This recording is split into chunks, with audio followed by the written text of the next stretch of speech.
Ngayong adlaw mga ka-builders, akong buhat karon na nag-jointing ko sa piping board. Akong gamit epoxy, ENB, nansag. Muna siya pinakaligon na materialis para pag-jointing sa piping board, fiber cement board. Kaning epoxy ENB. Pinakaligon, pinaka-durably, pinakasaligan sa pag-join sa mga fiber cement board. Sa kini siya ka si ENB. Doon kini siya. Ako di siyang imisilihan ng mga joint para lumana ni mag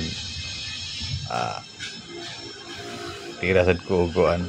Kaya butangan ako og mesh tape ng perforated tape yung joint para dili siya mo crack, pero makakupot na niyang epoxy mga ka-builders sa digon pa ni siya sa joint tip. Hindi ni siya bis nga mabok-buwak pa, hindi ni siya mukrak sa pagwa ni siya mesh tip. Pero mas maayong butangan lang yun kay sa pawan sa tali na tugkan skim coat para pag fill up sa yung alignment, pag covered sa ihang fiber cement board para ma-plane siya sa inagian sa mga rivets or mga screws niya.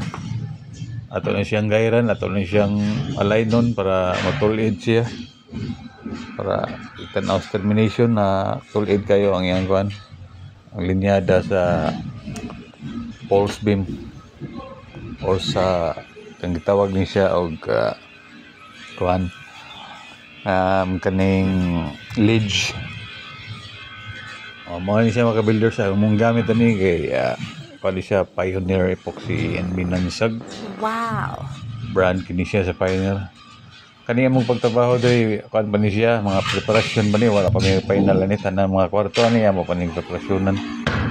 Ug kani siya mo ni siya ang kung magpalasaw sa epoxy. Pagpalasaw sa epoxy reducer. Epoxy. Mo ni siya ang para palasaw gyud sa epoxy. Kanang di kay gahi, gusto ganang dili gahi. Na epoxy reducer. Ayaw na tubig. Dili kayo na kagawan. Kanigit epoxy reducer para palasaw. Muna yung compatible na mixture. Wow. Wala siya mga builders. Salamat.